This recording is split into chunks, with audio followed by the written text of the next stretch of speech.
नमस्कार, मेरा नाम है डॉक्टर पुरु धवन और आज इस वीडियो में हम बात करने वाले हैं पैरालिसिस के बारे में कि जो पेशेंट पैरालिसिस के होते हैं, जिनको स्ट्रोक हुआ होता है, उनकी जब बॉडी का आधा हिस्सा काम करना बंद कर देता है, तो कैसे उनके हाथ के अंदर, उनकी हैंड के अंदर कैसे हम उनकी इम्प्रूवमेंट लेकर आ सकते हैं, कैसे दोबारा से ग्रिप वाली जो मूवमेंट्स होती हैं, या चीज़ों को एक जगह से पकड़ना, दूसरी जगह रखना, बटन बंद करना, अब खुद साबुन लगाना, कि ये जो फंक्शनिंग होती है ये हमारी कंट्रोल होती है हमारी फिंगर से, हमारे रिस्ट से। मगर जब पैरालिसिस का पेशेंट होता है उसके अंदर सबसे ज़्यादा दिक्कत हमें रिकवरी करने में आती है उन्हीं के हाथ में, जो ग्रिप में नहीं बन पा रही होती, चीज़ों को पकड़ नहीं पा रहे होते। तो इस वीडियो का मोटिव यही रहेगा कि जितने भी तमाम पैरालिसिस के पेशेंट हैं, साई संजीवनी जिनका ट्रीटमेंट चल रहा है, जिनको लग रहा है कि उनके हाथ में ग्रिप अभी लेट आ रही है, स्लो इंप्रूवमेंट हो रही है, कैसे उसको लेकर आ सकते हैं, ये सब मैं बताऊंगा आपको इस वीडियो के अंदर। हर बार की तरह, हर वीडियो की तरह मैं चाहूँगा कि पहले आप समझें कि पैरालिसिस क्या है, पैरालिसिस में कैसे आपके दिमाग के अंदर हुए नुकसान आपके हाथ पैर को इफेक्ट करते हैं, कैसे आपके हाथ पैर की मूवमेंट चली जाती है, तभी आप इसको ठीक कर पाएंगे। जिस तरह से अपने दुश्मन को समझना बहुत ज़्यादा ज़रूरी होता है, उसकी कमियों को समझना बहुत ज़्यादा ज़रूरी होता है, वैसे किसी बीमारी को भी समझना पहले बहुत ज़्यादा ज़रूरी होता है। डॉक्टर के लिए तो होता ही होता है, आज की डेट में एक पेशेंट के लिए भी बहुत ज़्यादा ज़रूरी होता है कि पहले वो अपनी बीमारी को समझे। तो ये जो पैरालिसिस होता है, मैक्सिमम केसेस होते हैं ब्रेन स्ट्रोक की वजह से। ब्रेन स्ट्रोक किसे कहते हैं? जब किसी भी वजह से आपके दिमाग के अंदर जो सेल्स हैं, जो हिस्से हैं जो आपके हाथ पैर को चलाते हैं, उनको नुकसान पहुंचता है, तो उसे हम ब्रेन स्ट्रोक कहते हैं। अब इस ब्रेन स्ट्रोक को करने के दो मुख्य कारण होते हैं। पहला होता है इस्केमिक ब्रेन स्ट्रोक, यानी इसके अंदर क्या होता है कि दिमाग के अंदर किसी टाइप का खून का थक्का चला जाता है। तो जब ये खून का थक्का आपकी ब्लड सप्लाई के अंदर चला जाता है, जो आपके ब्रेन की तरफ जा रही होती है, तो आपके दिमाग के कुछ हिस्से को ऑक्सीजन नहीं मिल पाती, खाना पीना नहीं मिल पाता, और कुछ जब उसे खाना पीना नहीं मिलता, ऑक्सीजन नहीं मिलता, तो वो जो दिमाग का हिस्सा है जहाँ पर नहीं पहुँच पा रहा, डेफिशिएंसी हो रही है ऑक्सीजन की, वो मरना शुरू कर देता है। अब जब कोई हिस्सा काम करना बंद कर देता है, मर जाता है, जो उसका काम है आपके हाथ पैर को चलाना, आपके हाथ पैर की मांसपेशियों को कमांड करना कि उसने कितना चलना है, कितनी ताकत से उसको पकड़ना है, ये सारा कंट्रोल पेशेंट के हाथ से चला जाता है। रिजल्ट क्या होता है कि पेशेंट के हाथ पैर नहीं चल पा रहे होते। तो जब पेशेंट को हाथ पैर चलने बंद होते हैं, तो पेशेंट को कभी भी महसूस ही नहीं हो पाता कि दिक्कत एक्चुअली उनके दिमाग में है। मैक्सिमम पेशेंट अगर आप पैरालिसिस के लकवे के देखेंगे, उनका ट्रीटमेंट देखेंगे, तो वो बहुत लिमिटेड सा होता है कि पेशेंट ने इकोस्पिरिन अगर इस्केमिक स्ट्रोक है तो, और अपनी कोलेस्ट्रॉल की, शुगर की मेडिसिन खाई, और डॉक्टर कहता है आप फिजियोथेरेपी करवाओ, बिल्कुल ठीक हो जाओगे।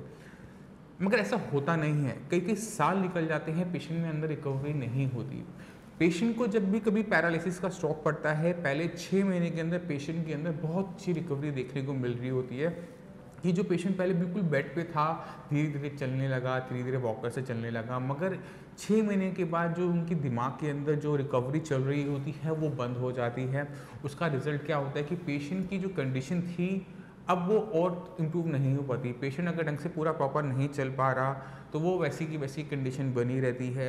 हाथ नहीं उठ पा रहा, वो कंडीशन बनी रहती है। पेशेंट को बोलने में दिक्कत होती है, तो वो कंडीशन बनी रहती है। 6 मंथ के स्ट्रोक के बाद उसमें इम्प्रूवमेंट नहीं आती।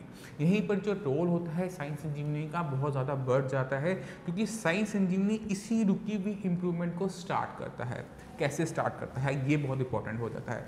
साई संजीवनी क्योंकि आपके ब्रेन पे काम करता है, ब्रेन के सेल्स पे काम करता है, तो आपके ब्रेन में जो हीलिंग हुई लास्ट 6 मंथ्स में, जिसने आपको बिल्कुल बेड से खड़ा किया, इसी इम्प्रूवमेंट को आगे कंटिन्यू रखता है। अभी इम्प्रूवमेंट आई कैसी, इसको जानना बहुत ज़्यादा ज़रूरी होता है। जब आपके दिमाग के हिस्सों को ऑक्सीजन नहीं मिल पाई, तो आपके दिमाग की जो सेल्स थे, कोशिकाएं थे, वो मरनी शुरू हो गई। जब वो मरनी, उसके बाद आपके दिमाग ने क्या किया, आपके दिमाग ने एक अल्टरनेट पाथवेज बनाने शुरू किए। अल्टरनेट पाथवेज वो होते हैं जो आपकी दिमाग जब उसको नुकसान पहुंचता है, वो तो अपना हीलिंग प्रोसेस करता है। अब उसने आपके हाथ को कमांड करने के लिए उसने एक नया रास्ता बनाया जो आपके हाथ को कमांड करता है। मगर ये जो नए रास्ते होते हैं, पहले जैसे अच्छे नहीं होते, इनमें इतनी परफेक्शन नहीं होती, तो इसी वजह से आपकी हाथ की मूवमेंट तो आई बट वो सही तरीके से नहीं आ पाई। तो अब अगर हमने इसको ठीक करना है, इसके हाथ में भी इम्प्रूवमेंट लेकर आनी है, तो हमें अब ब्रेन को समझना पड़ता है कि आखिर में ब्रेन कर क्या रहा है, कैसे कर रहा है, और तभी हम उसको और अच्छी तरीके से हम कर पाते हैं।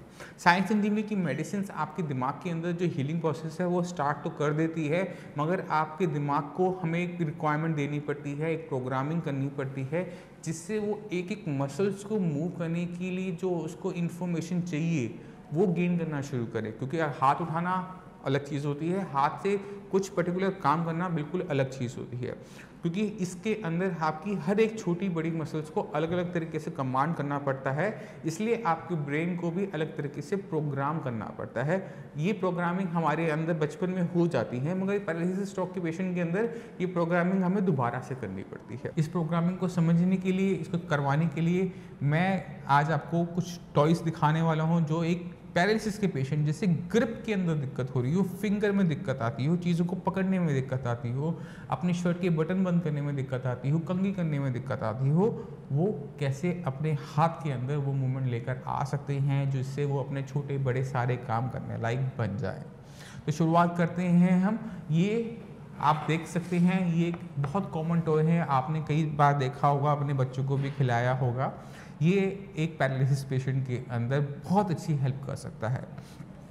इसको समझने के लिए आप इस तरह से समझे कि मैं एक पैरालिसिस का पेशेंट हूँ और मेरा राइट साइड पैरालाइज्ड है और लेफ्ट साइड मेरा ओके है। तो अक्सर पैरालिसिस का पेशेंट क्या करता है कि अपने सारे काम वो शुरू कर देते हैं अपने सही हाथ से, लेफ्ट हैंड से। अब आप कुछ कहोगे तो वो क्या करेगा, लेफ्ट से उठा के ऐसे डाल देना शुरू कर देंगे और अपने राइट हैंड को यूज़ नहीं करते, मगर हमने उनका राइट हैंड ही चलाना होता है। इस प्रोसेस के अंदर हम क्या यूज़ करते हैं, CIMT, constant induce movement therapy.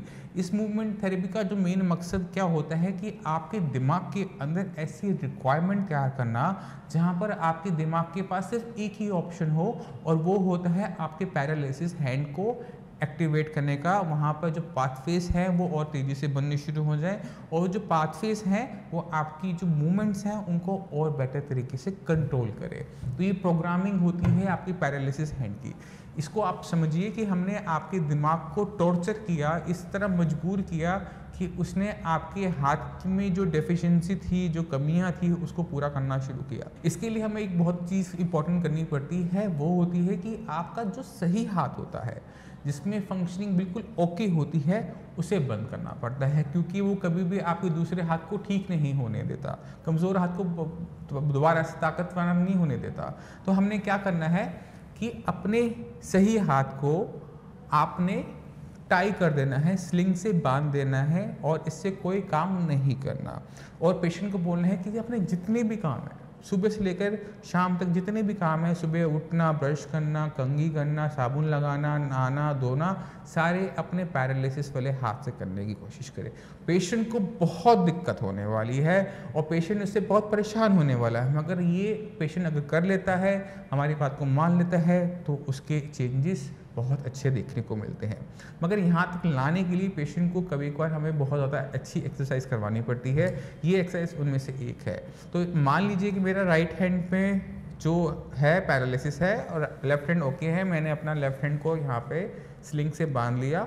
और अब क्या करना है, पेशेंट का पैरालिसिस वाला हाथ है तो उसको दिक्कत होती है, उसका हाथ कभी भी सही नहीं जा पाता, फिंगर ढंग से नहीं चल पाती, उसको बहुत अजीब तरीके से पकड़ेंगे और लाएंगे।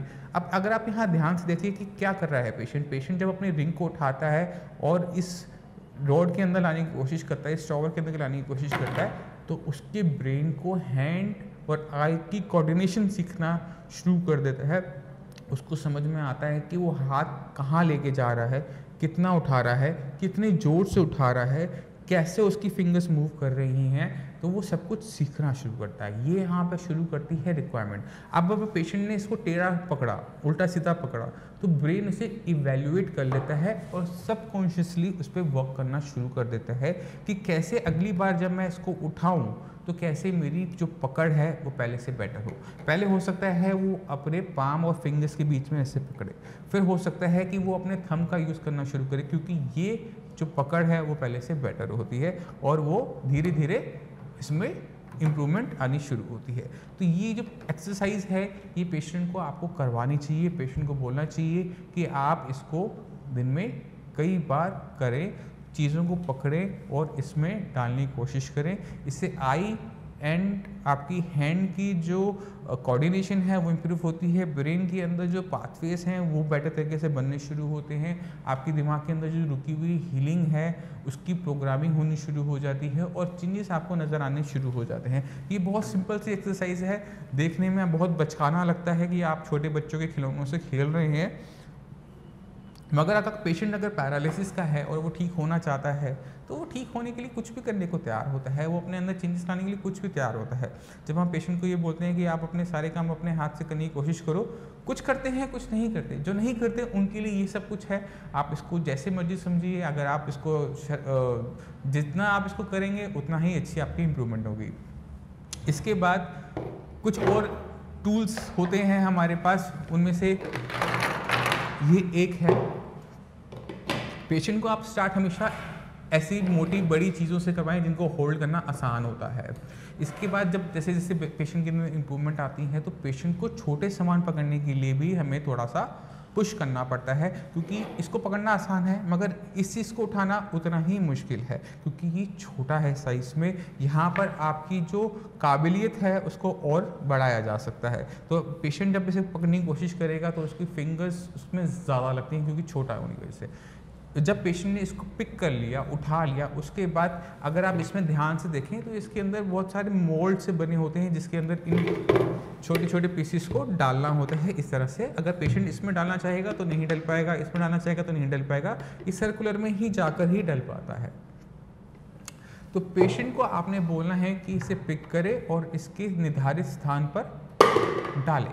जब पेशेंट ऐसा करता है तो पेशेंट के ब्रेन के अंदर फिर से वही चेंजेस आने शुरू होते हैं, मगर यहाँ पर चीज़ें छोटी होने की वजह से ये थोड़ा सा कॉम्प्लेक्स हो जाता है, थोड़ा सा ये पेशेंट पे और एक्स्ट्रा ब्रेन पे इफेक्ट करना शुरू करता है और पेशेंट छोटी छोटी चीज़ों को पकड़ने लायक बनना शुरू हो जाता है। क्योंकि जब तक वो छोटी चीज़ें नहीं पकड़ता तब तक वो स्पून नहीं पकड़ सकता, तब तक वो कॉम नहीं पकड़ सकता। ये सब चीज़ों को पकड़ने के लिए पेशेंट के लिए थोड़ी छोटी चीज़ें हेल्प करती हैं। इससे छोटे ब्लॉक्स मिल जाएं आपको, इससे छोटा सामान मिल जाए जो आप यूज़ कर सकते हैं, तो आप उसका भी यूज़ करके पेशेंट के अंदर रुकी हुई इम्प्रूवमेंट को वापस लेकर आ सकते हैं। तो ये आपने पेशेंट्स को करवाना है, पेशेंट को बोलिए कि आप इन तरह की जो टूल्स हैं, एक्सरसाइजेज हैं, ये आप कर सकते हैं। इससे पेशेंट के हाथ में इम्प्रूवमेंट आनी शुरू हो जाएगी। पेशेंट के अंदर, ब्रेन के अंदर जो मेडिसिन हम दे रहे हैं उसकी एफिकेसी कई गुना बढ़ जाती है और तभी पेशेंट हमारे पास आता है, साई संजीवनी में आता है, क्योंकि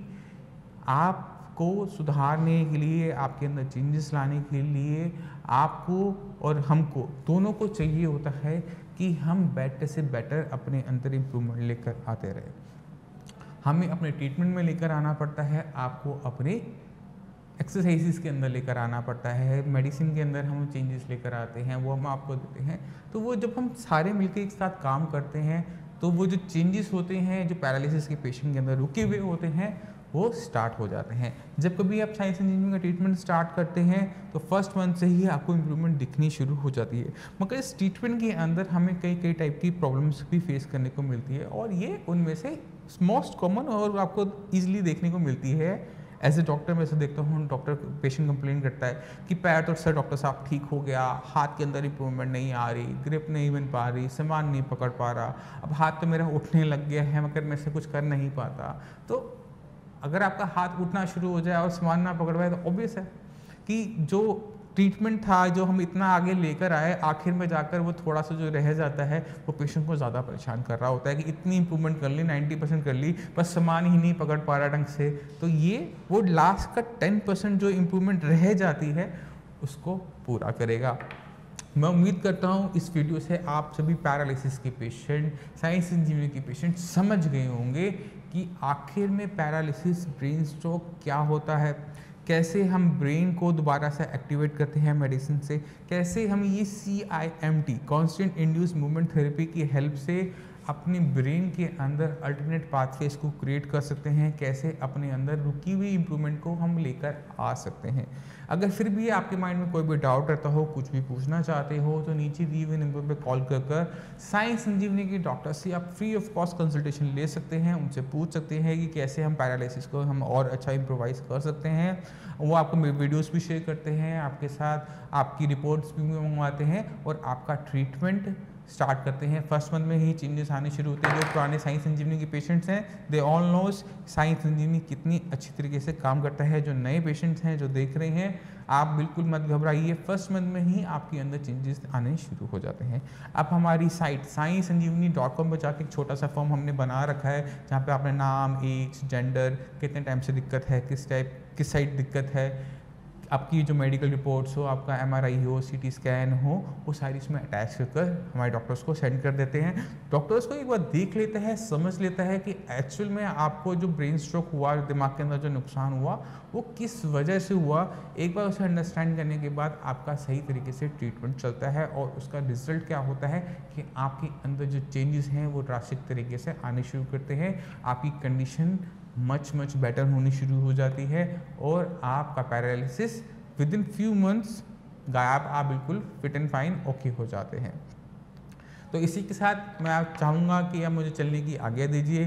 फिर अगली वीडियो में मिलेंगे कुछ नए टॉपिक के साथ, कुछ नई एक्सरसाइजेस के साथ। इसके साथ